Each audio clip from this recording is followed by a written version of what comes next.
Yurd FM radyo stansiyasında Ramazan proqramları davam edir. Mikrofon qarşısında mən Rüstəm Əliyev. Ramazan günləri ərzində biz hər gün axşam saat 18:30 ilə 19 arasında, bəzən də biraz da çox, müxtəlif İslami mövzularla bağlı dinləyicilərimizin qonağı oluruq və faydalı olmağa çalışırıq. Ən müxtəlif dinləyicilərimizə maraqlanan mövzuları Azərbaycanın din xadimləri ilə, ilahiyyatçıları ilə müzakirə edirik. Bugün də çox maraqlı bir qonağımızla və çox maraqlı mövzularla dinləyicilərimizin qarşısındayıq. Studiyamızın qonağı Azərbaycan İlahiyyat İnstitutunun müəllimi, ilahiyyatçı, fəlsəfə üzrə fəlsəfə doktoru Kövsər Tağıyevdir. Kövsər müəllim, xoş gəlmisiniz. Xoş gördük Rüstəm bəy, təşəkkür edirəm. Ramazan hamımız üçün xeyirli və uğurlu olsun. Ramazanın bütün imkanlarından bəhrələnən insanlardan olaq inşallah. Amin inşallah. Mən də fürsətdən istifadə edərək bütün xalqımızı, bütün müsəlman aləmini Ramazan ayı münasibəti ilə təbrik edirəm. Allah tutulan oruçları, edilən ibadətləri qəbul eləsin. Ramazan ayını xalqımız üçün, millətimiz üçün, bütün dünya insanlığı üçün xeyirlərə vəsilə eləsin inşallah. Amin. Mən istəyərdim ki, bir çox insanlar düşünürlər ki, İslam dinini anlamaq üçün cəhd eləyirlər. İnsanlar, gənclər, bəlkə də başqa nəslin nümayəndələri, daha yaşlı nəslin nümayəndələri çalışırlar İslamı anlasın, amma hardan başlamaq, necə başlamaq, nəyi oxumaq məsələləri hər zaman aktualdır və insanlar düşünürlər bu barədə. Çoxları deyirlər ki, İslamın əsası nədir? Qurandır, oradan başlamaq lazımdır. Bəziləri elmi kitablar, elmi hallar oxuyurlar, elmi kitablar və müxtəlif alimlərin kitabları vasitəsilə İslamı anlamaq, onun qayda-qanunlarını, ümumiyyətlə bunun necə bir din olmağını başa düşmək üçün belə kitablara üz tuturlar. Bəzi insanlar Peyğəmbərin hədislərini öyrənərək İslama yaxınlaşırlar, amma əslində bu məsələlər necədir? Biz nəyi anlamalıyıq və necə anlamalıyıq? Hardan başlamalıyıq? Ümumiyyətlə, Quranı anlamaq yolları. Mən istəyirəm Qurandan başlayaq, sonra keçək o birisi məsələlərə. Quranı anlamaq üçün bu çoxmu çətin məsələdir? Bu anlamaq üçün nə etmək lazımdır ki, yəni rahat oxuyub anlayasan və başa düşəsən ki, İslam nədən ibarətdir, hansı hökmlərdən ibarətdir və bu yetərlidirmi bir dəfə oxuyub anlamaq? Hər şeydən əvvəl onu deməliyik ki, başladığı andan etibarən Allahdan gələn dinin iki mənbəyi var idi və insanlar bu mənbələr əsasında Quranı anlayırdılar və dini anlayırdılar. Hər iki mənbəni də Peyğəmbərin dili təmsil edirdi. Bu, birincisi Quran idi, ikincisi Quranla yanaşı Peyğəmbərimizə verilmiş bəzi ayələrə istinadən söylənilən hikmət idi. Hikmət dediyimiz Peyğəmbərə verilən Quran xaricində olan dini biliklərdir. Biz dinimizi Qurandan və Peyğəmbərin bu sözlərindən anlayırıq. Dolayısıyla birinci növbədə bunu anlamaq lazımdır ki, dinin birinci mənbəyi Qurandır və Peyğəmbərdir. Quran və Peyğəmbər olmadan dini anlamaq, dini yaşamaq mümkün deyil. Onun xaricində qalan şeylər ikinci, üçüncü, dördüncü, beşinci dərəcəli məsələlərdir. Elmi hallar, risalələr, müxtəlif alimlərin yazdığı kitablar, bunlar hamısı Qurana istinad etdiyi müddətcə Quranı anlamaq üçün olan kitablardır. Tövsiyə olunan odur ki, bir müsəlmanın əvvəlcə bu birinci mənbələrə mütləq şəkildə yönəlməsi lazımdır. Yəni, Quran və Peyğəmbərin həyatı. Dediyiniz məsələ aktualdır. Yəni, Quran necə başa düşüləcək? Quranı başa düşmək çətindirmi, asandırmı? Quran-Kərim özünü asan bir kitab olaraq tanınır bizə. Quran-Kərim bir çox ayəsində biz bu kitabı Peyğəmbərin dili ilə asanlaşdırdıq ki, ondan öyüd nəsihət götürülsün. Həqiqətən Peyğəmbərimizin həyatına baxdığımız zaman sahabənin Quranı anlayışına, yəni sahabə kimdir? Texniki mənada ilk müxatabdır. Quran-Kərimlə ilk qarşılaşan insanlardır. Dolayısıyla Allah onların anlayacağı şəkildə Quran-Kərimi onlara göndəribdir. Onların anlamasına baxdığımız zaman görürük ki, Quran-Kərimi anlamaq üçün xüsusi bir ixtisas sahibi olmağa ehtiyac yoxdur. Hər hansı bir sahədə dərinləşməyə ehtiyac yoxdur. Allah bu kitabı o şəkildə göndərib ki, Peyğəmbərin ifadəsi ilə belədir, ümmi kitabdır. Ümmi kitab. Ümmi kitab nə deməkdir? Elmi dərəcəsindən asılı olmayaraq, hər bir insan oradakı mesajları anlaya bilər. Yəni, bir insan Quran-Kərimi açıb qarşısına qoyduğu zaman oradan tövhidin nə olduğunu anlayar, ədalətin nə olduğunu anlayar, şirkin, zülmün nə olduğunu anlayar, halalları, haramları anlayar. Çox rahat bir şəkildə. Heç kim Quran-Kərimi açıb, mən tövhid barəsində burada tərəddüdə düşdüm və ya, məsələn, nümunə üçün deyirəm, içkinin qadağan olunması ilə bağlı tərəddüdə düşdüm fikirlərinə gələ bilməz. Bu məsələlər çox aydındır. İşin digər bir tərəfi qalır təfərrüat məsələlər. Təfərrüat məsələlərdə təbii ki, müəyyən izahlara ehtiyac olur. Başqa bir yöndən problem ondan irəli gəlir ki, səhabə, yəni Qurani-Kərimin ilk müxatabları Qurani-Kərimin nüzuluna şahidlik ediblər.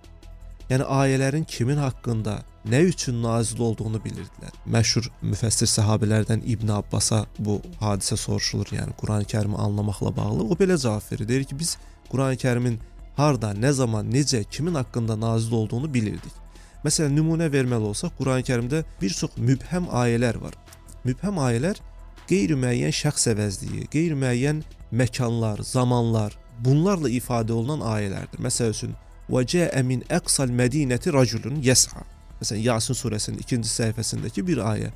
Şəhərin o başından bir insan qaçaraq gəldi. Burada şəhərin adı çəkilmir. İnsanın adı çəkilmir.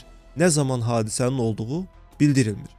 Məsələ burada hadisənin təfərrüatlarına deyil, məqsədinə diqqət çəkməkdir.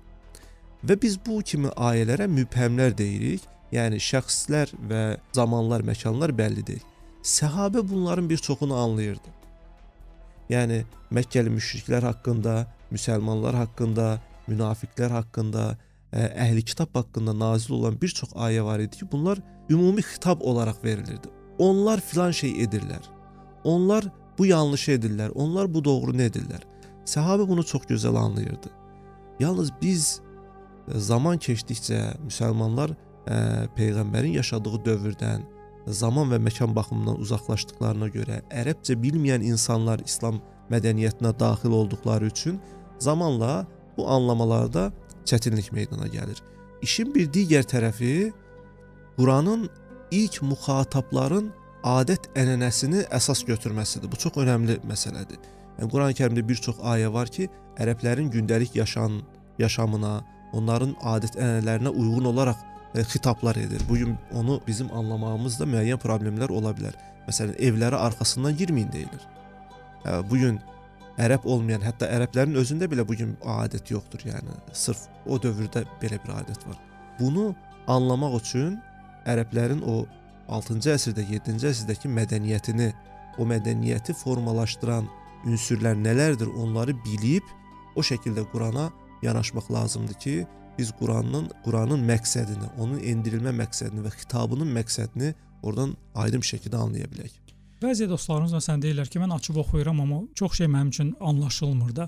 Bəzi insanlar Quranı roman kimi oxumağa çalışırlar. Yəni ki, başdan birinci səhifədən başlayıb sonuncu səhifədə qurtarmaq kimi anlayırlar. Amma bəs Quranı necə oxumaq lazımdır? Beləmi oxumaq lazımdır, yoxsa Qurana fərqli yanaşmaq lazım? Yəni Bəli, Quran həqiqətən İlk dəfə Quranı oxuyan insanlar orada bir çətinliklə qarşılaşırlar. Hətta bunu ifadə edənlər var, tələbələrimizdən bəzini ifadə edirlər ki, biz bunu oxuduq, çox sıxıcı gəldi, mövzular bir-birinin içərisindədir, qarışıqdır, mövzunun harda başlayıb, harda bitdiyi bəlli deyil. Bu, Allahın təqdir etdiyi bir yazı qaydasıdır. Yəni, İslam alimlərinin rəvayətlər bizə onu göstərir ki, dəqiq bir şəkildə bunu göstərir ki, ayələrin sıralanması Allah tərəfindən Peyğəmbərə bildirilir və Peyğəmbər onu katiblərə bildirir, Quranı yazanlara bildirir. Deyir ki, bu ayəni filan ayələrin olduğu bölümə daxil edəcəksiniz. Ona görə Qurani-Kərimdə başdan sona bir sistemlilik bu mənada yoxdur ki, fəsillərə bölünməyib. Yəni, birinci mövzulara bölünməyib. Bəli, əqidə ilə bağlı mövzular, etiqadla bağlı mövzular, ondan sonra əmələ dair məsələlər, əxlaqa dair məsələlər, hüquqa dair məsələlər bu şəkildə bölünməyib. Əksinə, bütün bu mövzular iç-içə keçibdir. Yəni, bununla nəzərdə tutulan nədir? Allah inancı, etiqadı, axirətə iman bütün Quran boyunca davam etsin deyədir. Yəni, baxın, ailə məsələsinə dair bir söhbət getdiyi anda, məsələn, çox evliliklə bağlı Nisa surəsindəki ayədən danışdığı yerdə bir neçə yerdə ədalətdən bəhs edir. Yəni, ədaləti ayırıb Quranın başqa bir hissəsində sırf ədalətlə bağlı yer vermir. Və ya başqa mövzularda bir oruç tutmaqdan bəhs edir. Oruç tutarkən xeyriyyəçiliyə toxunur. İnsanlara yardım etməkdən danışır. Və ya təqvadan danışır. Və ya insanların yaradılışı müxtəlif şəkildə yaradıldığını qeyd edir, ardından yenə təqva məsələsində bəhs edir. İnsanın ilk yaradılışından danışır. Məsəl üçün Əl-İmran surəsinin ilk ayələrində təqvaya vurğu edir. Ey insanlar, siz Nisa surəsinin əvvəlində daha doğrusu, siz Allahdan çəkinin. Allah sizi tək bir nəfsdən yaratdı. Yəni mövcud bir hal, sonra yaradılışın başlanğıcı. Bu şəkildə həm irəliyə, həm geriyə, həm bu dünyaya, həm axirətə referanslar edərək möminin zehnini, inananların zehnini hər zaman canlı tutmağa çalışır. O baxımdan onu oxuyanlar ilk başda belə bir çətinliklə qarşılaşa bilərlər, mövzular onlar üçün qarışıq ola bilər. Bunun yolu nədir Rüstəm bəy? Bunun yolu odur ki, Qurani-Kərimi Peyğəmbərin həyatı ilə paralel şəkildə oxumaq bu barədə kömək edə bilər.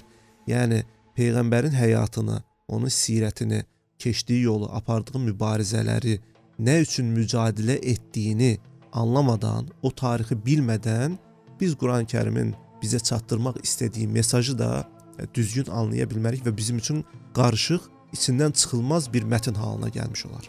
Yəni 23 il ərzində gələn bir mesajlar var, gələn ayələr var. Biz onu 23 illik bir tarixi dönəmdə baş verənlərindən ayırsaq, yəni onda təbii ki, anlaşılmaz olur. Bəzi hallarda bir insanla bağlı gəlmiş, bəzi halda bir şəhərlə bağlı gəlmiş, bəzi halda bir müharibə qərarı ilə bağlı gəlmiş, bəzi halda hər hansı bir möminin və ya hər hansı bir müşrikin elədiyi əməllə bağlı gəlmiş ayələr olduğuna görə bunların hamısını bir yerdə anlamaq çox çətindir. Yəni ki, bu insan əqlinin məhsulu olmadığına görə də insan da onu çox rahat anlaya bilmir. Ona görə də bu onun demək metodları fərqlidir. Bunu Quranı istənilən yerdən açıb oxumaq olar. Düzdürmü? Bəli. İstənilən yerdən açıb oxuduqda isə onun gəldiyi, yəni nüzul səbəbləri olan vaxtın tarixini də öyrənəndə hər şey üst-üstə düşür onda. Hər şey onda aydın olur, eləmi? Əlbəttə, doğrudur. Qurani-Kərimin nüzul tarixindən kənar oxumaq, anlamaq mümkün deyil. Yəni, təsəvvür edin, bir söz bir yerdə insanlara xitab edib.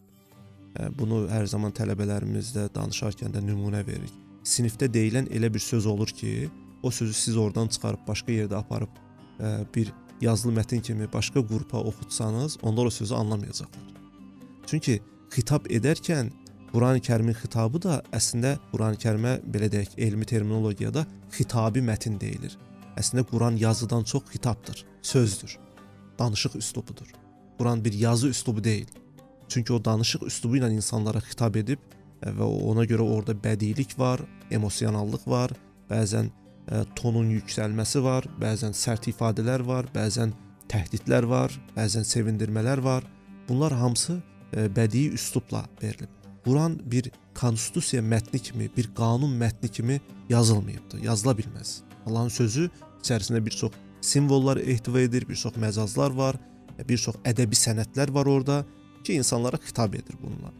Dolayısıyla onları anlamaq üçün o şəraiti, Qurani-Kərimin nüzul səbəblərini, endiyi ortamı, endiyi şəraiti, səhabənin onu anlamada istifadə etdiyi metodları bilərək Qurani-Kərimi anlamaq lazımdır. Bu da o dövrü tanımaqdan irəli gəlir. Yəni, lazım olsa təfsirlərini açılıb baxılacaq, lazım olsa Peyğəmbərin sirəti oxunacaq. Həyat tərzi. Yəni, həyatının... Sirət dediyimiz Peyğəmbərimizin həyat tərzidir. Yəni, burada söhbət bu arada sirət dediyimiz zaman mən konkret hədislərdən danışmıram. Bunu xüsusilə qeyd eləmək istəyirəm. Çünki bəzən olur ki, İslam dinini sadəcə hədisləri endeksləyən bir anlayış da var. Sadəcə hədislərdən ibarət görən. Bu belə deyil. Hədislər Peyğəmbərin sözləridir, toplanmışdır. Hədislər içərisində bir-birinə ziddiyyətli hədislər də ola bilər, bir-birini dəstəkləyənlər də ola bilər, fərq etməz. Amma sırf hədislərə yönəlmək də işin içindən çıxmamıza imkan vermir. Dolayısıyla sirət dediyimiz zaman Peyğəmbərin ümumi yaşadığı həyatı, nələrlə qarşılaşıb, kimlərlə nə şəkildə diyaloq qurub, nə şəkildə mübarizə aparıb. Bunu bildiyimiz zaman Quran bizim gözümüzün önündə böyük ölçüdə açılacaq. Yəni, Quranın anlamadığımız, bizə qəribə gələn bölümləri ki var, onlar bizim gözümüzün önündə açılacaq. Məsələn, bir nümunəni vermək istəyirəm sizə. Hucurat surəsinin ilk ayələrində keçən bir məsələ. Ey möminlər, Peyğəmbərin səsinin yanında səsinizi yüksəltməyin. Bu ayə biz səbəb nüzulunu bilməsək, nüzul şəraitini bilməsək, ərəblərin bədəvisini, hadarisini bilməsək, yaşanan şəraiti, Peyğəmbərin evinin quruluşunu bilməsək, məscidinin şəklini bilməsək, bu ayəni anlamaq bizim üçün çətin olar və oradan sonsuz mənalar çıxara bilərik. Halbuki o hadisə nədir? Peyğəmbərin dinlənməyə çəkildiyi bir vaxtda Bədəvi qəbilələrindən gəlmiş bir ərəb Peyğəmbərin otağının arxasından onu çox yüksək səslə rahatsız edəcək, narahat edəcək, onun istirahətini pozacaq şəkildə ona səslənir. Və bu hadisə üzərinə ayə nazil olur və bütün insanlara, bütün Peyğəmbərin yaxınında olan insanlara, ona inanan insanlara belə bir xitab verir. Yəni Peyğəmbərlə danışarkən səsinizin tonunu yüksəltməyin, uyğun bir tərzdə danışın onunla. Çünki Peyğəmbər özü də elə danışan insandır. Uyğun bir şəkildə danışır, səs tonunu mötədid edir. Dolayısıyla biz o rəvayətləri, o hadisələri gözdən kənar saxlasaq, bunlara baxmasaq, yenə də Quran bizim üçün anlaşılmaz bir mətn olacaq və sıxıcı olmağa davam edəcək. Anlaşılmaz olmağa davam edəcək. Digər tərəfdən də Quranla təmas məsələsi var ki, yəni biri var ki, həyatında bir dəfə Quranı oxuyasan, bir dəfə və ya iki dəfə baxasan və ya Ramazandan Ramazana Quran açasan. Bir də var ki, sən gündəlik həyatında həftədə bir dəfə olsun və ya nə bilim hər gün olsun, artıq belə Quranla münasibət, belə təmas artıq sənin üçün yeni qapılar açır, yeni fikirlər yaradır, eləmi? Bəli, bəli. Ümumiyyətlə İslam dinində belə bir məsələ var. Elm əmələ çevrildiyi zaman artmağa başlayır. Və həqiqi mənada insanın, belə deyək, ürəyinə, qəlbinə o yerləşmiş olur. Əməl etdikcə elm artır. Dolayısıyla İslamda da elm əmələ təsir edirsə faydalıdır. Əgər əməli olaraq bizdə bir nəticə yaratmırsa, Peyğəmbərimiz onu faydasız elm adlandırır. Yəni, siz bilikləri toplayın beyninizə, amma sizin əməlinizə, sizin yaxşı insan olmağınıza, yaxşı müsəlman olmağınıza fayda vermirsə, sizi daha irəli aparmırsa, bu boş bilgidir, faydasız bilgidir. Gəlirlər Peyğəmbərdən soruşurlar. Deyirlər, hətta Quranda ayə var bununla bağlı. Yəsəlunəkə anil əhillə. Ayın dövrələri haqqında Peyğəmbərdən sual soruşurlar. Yəni, ay niyə belə olur? Bəzən bədirlənir, bəzən hilal formasına gəlir, ay para şəklində olur. Bu niyə belədir? Peyğəmbər onlara belə bir cavab verir. Deyir ki, siz üzərinizə düşən vəzifə ilə maraqlanın. Yəni, ayın niyə o şəkildə olması sizin əməllərinizə heç bir fayda gətirməyəcək. Yəni, onu bilməyiniz sizdə bir fayda gətirməyəcək. Siz ayənin sizdən istədiyi nədirsə, yəni Ramazan ayında hilalı görəndə başlayacaqsınız, hilalı görəndə bitirəcəksiniz şəklində praktik olaraq sizə fayda verən nədirsə, onunla əməl edin. Dolayısıyla Quran da belədir. Yəni, Quranı gündəlik həyatımızda istifadə edərək, mütəmadiyyən mütaliə edərək biz yalnız onu anlaya, o sirlərini çözə bilərik. Böyük səhabələrdən biri haqqında belə bir rəvayət var. Bilirsiniz ki, səhabələrin böyük əksəriyyəti Quran-Kərimi əzbərləyərdilər, eyni zamanda hafiz idilər. Deyilir ki, həmin sahabə Bəqərə surəsini 7 ilə hifz eləyibdir, əzbərləyibdir. Bu 7 il əslində böyük bir müddətdir, yəni Bəqərə surəsini əzbərləmək üçün. Bugün hafizlik kursuna başlayan bir şagird, bir tələbə il yarıma təqribən uzağı, il yarıma ən uzağı 2 ilə Quranı hifz eləyə bilir. Həmin sahabə böyük sahabələrdən biridir. Həzrət Ömər olduğu da deyilir rəvayətdə. Mən sadəcə yanlış eləmək istəmirəm, xəta eləmək istəmədiyim üçün adını çəkmədim. 7 ilə əzbərləyib. 7 ilə əzbərləməsinin səbəbi odur ki, bir ayəni deyilir ki, həyatına tətbiq etmədən o bir ayəyə keçməzmiş. Dolayısıyla Quran bizim həyatımızı, əməllərimizi gözəlləşdirsin deyə endirilmiş kitabdır. Həyatımıza tətbiq edək deyə endirilmiş kitabdır. Dolayısıyla yalnız tətbiq etdiyimiz zaman onun o gizli xəzinələri bizə açılar və o barədə daha çox biliyə və anlayışa sahib olmuş olarıq. Təşəkkür edirəm Kövsər müəllim. Dinləyicilərimizə xatırlatmaq istəyirəm ki, Azərbaycan İlahiyyat İnstitutunun müəllimi, fəlsəfə üzrə fəlsəfə doktoru, ilahiyyatçı Kövsər Tağıyev bizim bugün studiyamızın qonağıdır və biz Kövsər müəllimlə Quranı anlamaq yolları barədə danışırıq. Mən istəyirəm ki, dinləyicilərimizə biraz da aydın olsun deyə Quranda sistemləşdirmək mümkündürmü? Yəni mövzuları sistem halına salıb sistem öyrənmək, yəni mövzu öyrənmək metodu necədir? Bununla bağlı fikirlərinizi bilmək istəyirəm. Bunun üçün müəyyən üsullar tətbiq olunubdur. Hal-hazırda da elmi metodologiyada bunlar qəbul olunur.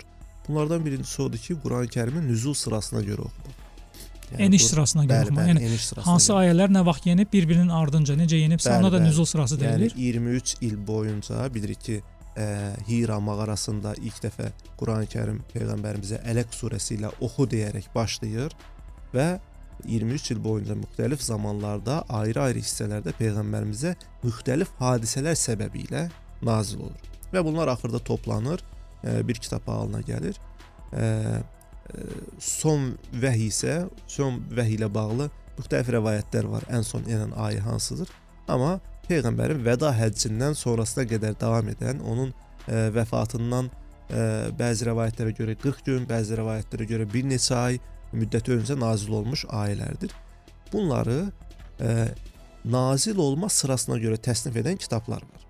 Yəni Ələq surəsi ilə başlayıb, məsələn, deyək ki, Nəsr surəsi ilə bitən və ya ayə sıralamasını da bu şəkildə tətbiq edənlər var. Dolayısıyla bu metodla Qurani-Kərimi oxumaq qaydası var. Bir də xüsusilə son əsrlərdə təfsir sahəsində belə bir metod ortaya çıxıbdır. Mövzulu təfsir. Bu nə deməkdir? Klassik bizim təfsir ənənəsində, Qurani-Kərimi, yəni şərh etmə ənənəsində Fatihə surəsindən başlanılır, ayə, Nəs surəsinə qədər davam edilir. Yəni Quranın hal-hazırda əlimizdəki ardıcıllığı ilə təfsir olunur. Amma mövzulu təfsir dediyimiz bir metod var, yeni metod, faydalı da metoddur.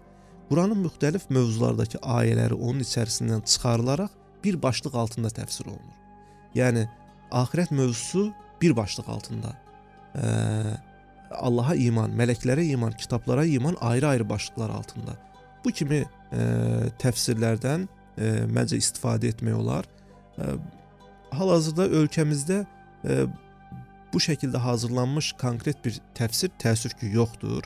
Amma ayrı-ayrı mövzuları əhatə edən müxtəlif yazılar tapmaq olar. Məsəl üçün, əgər siz maraqlansanız ki, namazla bağlı və ya orucla bağlı ayələr nələrdir, hansı təfsirlər verilir, onları tapa bilərsiniz. Amma İslam dünyasının başqa ölkələrində bu kimi fəaliyyətlər var və çox faydalıdır. Ümid edirəm ki, bizdə də zaman keçdikcə gələcəkdə bu kimi əsərlər ortaya çıxacaq. Kövsər müəllim, insanlar İslam dinini ümumən anlamaq üçün yalnız təkcə Quranı yox, İslamı anlamaq üçün yalnız Qurana yönələnlər var. Onların içində bəziləri var ki, tanıdıqlarımız, onlar təfsirə yönəlirlər. Yəni peyğəmbər hədislərinə, daha doğrusu hədislərə yönəlirlər. Peyğəmbər hədislərinə, onu yəni o rəvayətlər deyirlər, onlara bəzi anlaşılsın deyə rəvayətlər kimi də onları tərif eləyirlər. Bu öyrənməyin, İslamın öyrənmə yolları necədir? Yəni ki, yalnız Quran bizə bəs edərmi? Yalnız hədis bizə bəs edərmi? İkisi bir yerdə bəs edərmi? Yəni bütün bunların hamısı, yəni insan həqiqətən də Allahın göndərdiyi mesajı, Allahın bizdən istədiklərini bilmək üçün nələrə yönəlməlidir bir sadə bir müsəlman? O nələrdən başlamalıdır? Yəni amma bir şey şəksizdir ki, oxumaq lazımdır. Nəyi oxumaq o başqa məsələ. Mən deyim, nəyi oxumaq lazımdır? Burada təbii ki, dinin birinci mənbəyi Qurandır və peyğəmbərdir. Bu ikisini bəzən bizim klassik ənənədə birinci mənbə, ikinci mənbə olaraq təqdim olunur.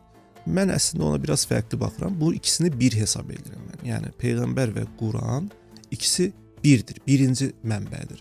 Təbii ki, İslam dinində hökm çıxartmağın, onu anlamağın başqa mənbələr də var. Onlar biraz başqa söhbətin mövzusudur, oralara girmək istəmirəm. Bu mənbələri anlamaq barəsində müxtəlif fikirlər var. Yəni bu gün də cəmiyyətimizdə də və İslam dünyasının müxtəlif yerlərində də baxırıq ki, bir çox bəlkə problemlərimizin səbəbi olaraq hədislər görülə bilir, problem olaraq görülür, ona görə sırf hədislərə yönəlilir, Quran bəlkə də ikinci planda qalır. Yəni Qurana yanaşmamız, bu dinin birinci mənbələrinə yanaşmamızla bağlı bəzən ifrat və təfrit yanaşmaları görürük. Yəni bəziləri deyir ki, məsələn, hər şey Qurandadır. Sırf Qurana yönəlmək lazımdır. Hər şeyi Qurandan öyrənməliyik. Hədislər bizi ixtilafa salır, bizi ayrı seçkiliyə aparır. Yalnız sadəcə Qurana yönəlmək bizi daha çox problemə apara bilir. Yəni dediyim kimi Quran peyğəmbərin həyatı ilə paralel gedən bir şeydir. Yəni Quran müstəqil bir kitab deyildi. Yəni kitablaşana qədər peyğəmbərin o müşəxxəs həyatında öz əksini tapmış, yaşanmış, həyata tətbiq olunmuş bir nümunədir. Dolayısıyla ondan kənar anlamaq mümkün deyil. Onunla bərabər anlamalıyıq. Bu baxımdan əlbəttə ki, hədisləri, rəvayətləri saf çürük eləmək lazımdır. Rəvayətləri müqəddəsləşdirməmək lazımdır. Alimlərin dediklərini müqəddəsləşdirməmək lazımdır. Onlar müxtəlif yanaşmalar ortaya qoyublar. Yəni bir çox bizim klassik alimlərimiz açıq fikirli olublar. Onu mən sizə açıq şəkildə deyim, yəni. Bugünkülərdən çox daha açıq fikirli olublar, yəni. Məsələn, alimlərimiz olub deyiblər ki, bu mənim görüşümdür. Siz bundan daha yaxşı görüş tapsanız ona yönəlin deyiblər. Peyğəmbər özü nə deyib, özünün sözləri barədə? Onun mən bilən çox maraqlı sözü var da, deyib ki, mənim adımdan eşitdiyiniz bütün sözləri Qurana nisbət edin. Əgər bir-biri ilə ziddiyyət təşkil etmirsə, bilin ki, o mənim sözümdür. Ziddiyyət təşkil edirsə, bilin ki, mən elə söz danışa bilmərəm. Bəli, Quran ilk dövrlərdə, qısa bir zaman ərzində kitablaşdığına görə Qurana əlavə bir şeylər qatıla bilmir. Amma Peyğəmbərin hədisləri daha sonradan yazıldığına görə bəzi yalançılar, bəzi təxribatçılar Peyğəmbərin dilindən müxtəlif hədislər uydurmağa başlayırlar. Bu tarixdə məşhurdur, yəni hədis elmində cərh və tədil bölümü var, yəni cərh və tədil. Nədir? Bütün raviləri təsnifatdan keçirib, kimin hansı xüsusiyyətə sahib olduğu, onların bibliografiyasına qədər hər şeyi verirlər ki, kimin bizə hədis rəvayət etdiyini bilək. Ola bilsin ki, Peyğəmbərin adına yalan istinad edənlər ola bilər. Doğru deyirsə, elə bir hədis var. Peyğəmbərdən gələn bir hədis Quran-ı Kərimin ümumi prinsiplərinə ziddirsə, Peyğəmbərin yaşantısındakı başqa bir şeyə ziddirsə, burada bir uydurma var. Burada bir yanlış anlama var, ən azından. Çünki Quran ayəsi var, deyir ki, o öz sözünü demir. Bəli. Yəni o Allahın ayələrini sizə çatdırır. Yəni o özündən heç nə uydurmur. Onun danışdığı yalnız vəhdir. Və mə yəntiqu anil həvə in huwa illə vahyun yuha. O öz həvasından danışmaz. Dolayısıyla bunu paralel anlamaq mütləqdir, vacibdir. Quran-ı Kərimi, hətta Peyğəmbərdən belə bir hədis də gəlir. Zaman gələcək ki, insanlar deyəcək bizə Quran kifayətdir, başqa heç bir şey bizə lazım deyil, onlardan uzaq durun. Belə bir rəvayət də var. O rəvayətin səhihliyi, doğruluğu o başqa məsələnin mövzusudur. İkinci bir yanaşma isə İslamın ilk mənbələrini kənarda tutub, Quran-ı Kərimin, Peyğəmbərin nə dediyini kənarda tutub, sonradan yaşayan alimlərin, böyük insanların fikirlərini din yerinə qoymaqdır. Diniləşdirməkdir, müqəddəsləşdirməkdir. Yəni, mənim alimim, sevdiyim alim belə deyib, demək ki, o Quranı daha yaxşı anlayıb ki, belə deyib. Halbuki Quranı açıb qoyduğumuz zaman qarşımıza baxırıq ki, bəzən bir fikir var ki, Quranın, Peyğəmbərin dedikləri ilə, İslamın ümumi prinsipləri ilə uyğunlaşmayan fikirlər var. Və alimin burada dediyi müqəddəsləşdirilə bilməz. Yəni, heç bir şey alternativi deyil Peyğəmbərin və Quranın. Bu baxımdan bu ifrat təfritdən də mütləq şəkildə uzaq olmaq lazımdır. Təbii ki, alimlərimiz, klassik alimlər, müasir alimlər, onların bütün vaxtları buna gedir. Quran-ı Kərimi anlayaq və insanlara çatdıraq. Onlar bunun fərqindədirlər ki, yanlış da edə bilərlər, doğru da edə bilərlər. Məsələ bizdə bitir ki, biz kimisə müqəddəsləşdirib, hansısa fikri müqəddəsləşdirib, digərlərindən üstün, eyni zamanda Qurandan və Peyğəmbərdən üstün səviyyə gətirməyək. Siz bayaq qeyd etdiniz, yəni İslam dini Peyğəmbərin ölümündən sonra dünyaya yayılmağa başladı. Müxtəlif mədəni mərkəzlər, elmi mərkəzlər yaranmağa başladı və araşdırma mərkəzləri yaranmağa başladı və o zaman artıq yeni alimlər meydana çıxdı və tarix də gedir, əsas çıxış nöqtəsindən uzaqlaşırıq, yəni Peyğəmbər dövründən uzaqlaşırıq və müəyyən şeyləri yanlış anlama olur. Bu bir. İkinci də ki, həmin insanların yaşadığı mədəniyyət, həmin insanların, alimlərin yaşadığı siyasi şərait, dövlətçilik, dövlət maraqları, siyasi maraqlar da hərdən İslama qarışır, eləmi? Bəli. Və onların da yazdıqları kitabda istənilən halda o dövrünün əlamətləri özünü göstərə bilər. Verdiyi hökmlərdə, çıxartdığı nəticələrdə, məsələn, Bağdadda yaşayan bir cür hökm verə bilər, bir cür yazı yaza bilər, izah eləyə bilər və ya tutaq ki, Şamda yaşayan bir başqa bir şeylər deyə bilər və ya İndoneziyadakı hər hansı bir alim. Mən sizə daha maraqlısını deyim. Məsələn, İmam Şafi haqqında, Şafi məzhəbinin qurucusu, Zül məzhəbeyni deyilir ona bəzi mənbələrdə. İki məzhəbli Şamda yaşadığı dövrdə verdiyi fətvalarla Misirdə yaşadığı dövrdə verdiyi fətvalar bir-birindən fərqlənə bilər. Yəni zamanın şərtlərini, coğrafiyanın, cəmiyyətin şərtlərini nəzərə alaraq fərqli hökmlər verə bilir. Dolayısıyla bunlar bəzən olur ki, bir-birindən fərqlənir.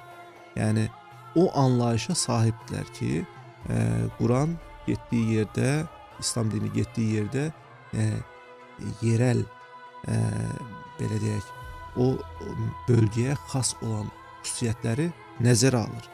Və hər zaman da belə olub. Yəni İslam getdiyi yerdə heç bir zaman o mədəniyyətləri kökündən silib, adət-ənənələri tamamilə dəyişdirmək mübarizəsi verməyib qətiyyən. Ona görə İslamın bir dənə şərti var ki, şirki ortadan qaldırmaq, ədaləti təmin etmək və gözəl əxlaqı təmin etmək. Gözəl əxlaqı təmin etmək. Bunlar tətbiq olunduğu müddətcə, baxın İslam dünyasında əsrlərdir yaşayan qeyri-müsəlmanlar, onlar əsrlərcə sülh içərisində yaşayıblar. Dolayısıyla onların adət-ənənələri pozulmayıb və baxırıq, məsələn, bugün nəyə baxırıq? İslam dünyasının müxtəlif yerlərində fərqli dini yaşantılar var. Malaziyaya gedəndə başqa bir yaşayış tərzi görürsünüz, Bosniyaya gedəndə başqa bir şey görürsünüz, Misirdə başqa bir şey, Afrikada başqa bir şey. Bunlar ruhən əslində eynidir, amma o rəngarəngliyi İslam qoruyub saxlayır, yəni. Təəssüf ki, yanlış budur. Biz bəzən dini yanlış anladığımız üçün gedirik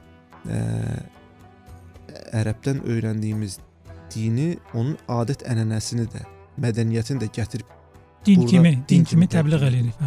Və ya İrandan və ya Turandan öyrəndiklərimizi, onların o öz mədəniyyətlərinə aid olaraq söylədikləri şeyləri biz də din olaraq qəbul edib gətirib burada din kimi təqdim edirik.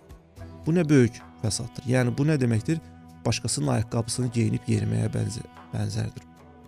Dolayısıyla bizim öz mədəniyyətimiz var, bizim həyat tərzimiz var, yaşantımız var.